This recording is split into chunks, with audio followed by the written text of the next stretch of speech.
नमस्कार दोस्तों, मैं गनिका सिंह स्वागत करती हूँ आप सभी का आपके अपने चैनल गनिकाज़ में। कैसे हैं आप सब, ये बताने के लिए हमेशा की तरह कमेंट बॉक्स में जय श्री हरि विष्णु जरूर लिखें। तो चलिए दोस्तों, आज हम इस वीडियो में जानेंगे अक्षय तृतीया कब है, खरीदारी का शुभ मुहूर्त क्या रहेगा, पूजा का शुभ मुहूर्त क्या रहेगा, इस दिन पे किन किन बातों का हमें ध्यान रखना है, कौन कौन से ऐसे कार्य हैं जो हमें जरूर से करने हैं और कौन कौन सी ऐसी चीजें हैं जो इस दिन पे हमें जरूर से खरीद लेनी है। ठीक है, तो इसीलिए वीडियो बहुत ही महत्वपूर्ण होने वाला है, तो वीडियो को अंत तक जरूर देखें। और अगर आप सभी के लिए वीडियो हेल्पफुल होता है तो प्लीज एक लाइक जरूर करें और इसके साथ ही मेरे चैनल को सब्सक्राइब करके बेल आइकन को प्रेस कर दें ताकि मेरे आने वाली वीडियो की सभी नए नोटिफिकेशन आप सभी के पास सबसे पहले पहुंचे। तो चलिए हम वीडियो को शुरू करते हैं। अक्षय तृतीया को अबूझ मुहूर्त माना जाता है। इस दिन पे माँ लक्ष्मी की पूजा की जाती है और इसके साथ ही भगवान श्री हरि विष्णु की भी पूजा अर्चना की जाती है। इस दिन पे कई घरों में दुकानों में पूजा करवाई जाती है, घरों पे सत्यनारायण भगवान की कथा कहलवाई जाती है और मान्यता है कि इस दिन पे हम जो भी करते हैं उसका फल हमें 2 गुना 3 गुना ज्यादा प्राप्त होता है। जो कि अक्षय तृतीया जो भी कार्य हम करते हैं वो कभी भी क्षय नहीं होती है। ठीक है, तो इसीलिए इसे अक्षय तृतीया कहा जाता है। तो इस दिन पे हमें कुछ बातों का ध्यान रखना है और कुछ चीजें हैं जो इस दिन पे हमें जरूर से खरीद लेनी है। अक्षय तृतीया बहुत ही पावन और पवित्र दिन माना जाता है, तो इसीलिए इस दिन पे कोई भी मांगलिक कार्य हम कर सकते हैं। तो चलिए सबसे पहले हम यही जान लेते हैं कि 2025 में अक्षय तृतीया कब है। तो मैं आपको बता दूं कि अक्षय तृतीया है 30 अप्रैल को, दिन रहेगा बुधवार। इसी दिन हमें माँ लक्ष्मी की पूजा अर्चना करनी है और इस दिन पे हमें कुछ न कुछ दान जरूर करना है। जैसा कि मैंने पहले ही बताया कि जो कार्य हम इस दिन पे करते हैं उसका फल हमें 2 गुना 3 गुना ज्यादा प्राप्त होता है, तो इस दिन पे हमें दान जरूर करना है। ठीक है, इसके साथ ही इस दिन पे हमें कुछ न कुछ खरीदना भी जरूर चाहिए।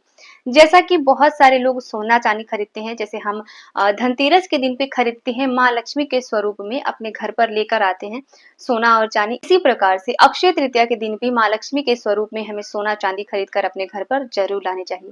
लेकिन इतना सबका सामर्थ्य नहीं होता कि हम सोना चांदी सब खरीद पाए। वैसे माँ लक्ष्मी सबको सब पर अपनी कृपा बनाए रखे जिससे सबके घर में धन धान्य सदा सर्वदा बनी रहे। ठीक है, लेकिन फिर भी कुछ घरों में नहीं हो पाता, तो ऐसे में हम क्या कर सकते हैं।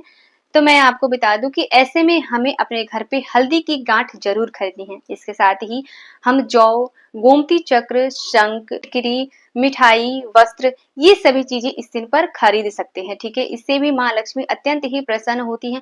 जो कि अक्षय तृतीया का दिन है तो मिठाई तो अवश्य रूप से ही खरीदनी है इस दिन पे, लेकिन ये सभी चीज इस दिन पे जरूर से खरीद लेनी है। ठीक है, चीज क्या है कि इस दिन पे हमें अपने घर पे पूजा पाठ जरूर करवाने चाहिए। अगर हो सके तो इस दिन पे हम भगवान सत्यनारायण की कथा कहलवा सकते हैं। जैसा कि मैंने पहले ही बताया, दुकानों में हम पूजा भी करवा सकते हैं और इस दिन पे हमें माँ लक्ष्मी की विधि विधान से पूजा करनी है। माँ लक्ष्मी के नाम से पोटली भी हम बनाते हैं, जैसे कि हम दिवाली के दिन पे, धनतेरस के दिन पे पोटली बनाते हैं, ठीक उसी प्रकार से। ठीक है, तो सबसे पहले तो हमें सुबह सवेरे जल्दी उठ जाना है।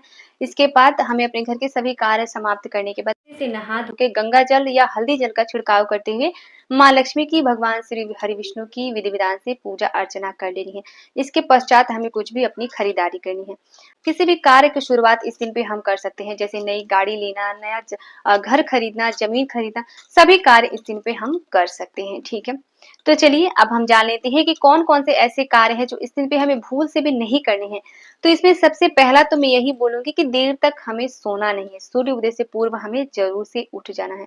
दूसरी चीज ये है कि इस दिन पे हमें ध्यान रखना है, छोटी से छोटी भी चीज हो तो इस दिन पे हमें बेचना नहीं है। जैसा कि मैंने बताया कि इस दिन पे हम सोना चांदी खरीदेंगे, ठीक है, लेकिन इस दिन पे हमें सोना चांदी बेचना नहीं है। इस चीज का ध्यान रखना है, चाहे वो छोटी से छोटी ही क्यों ना हो, लेकिन बेचना नहीं है। ये चीज बहुत ही अशुभ माना जाता है।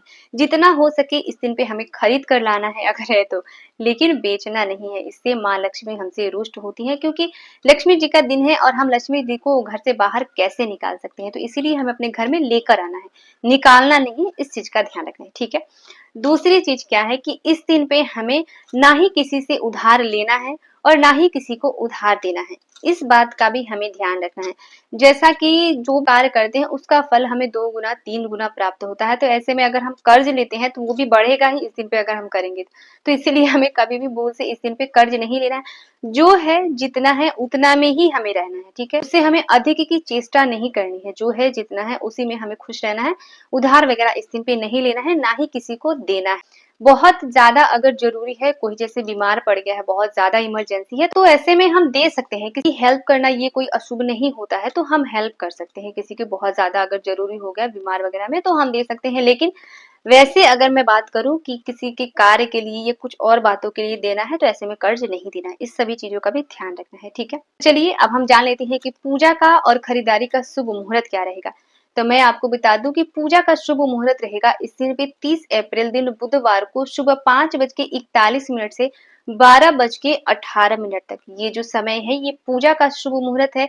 इसी समय पे हमें अपनी पूजा पाठ कर लेनी है। इसके पश्चात हमें कुछ भी खरीदारी करनी है, ठीक है।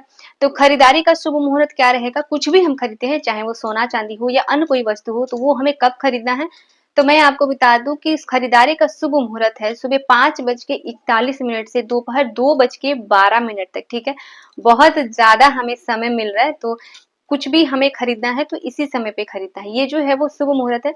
वैसे तो हम पूरे दिन खरीद सकते हैं, लेकिन इस समय पे खरीदना ज्यादा लाभकारी होगा, ठीक है।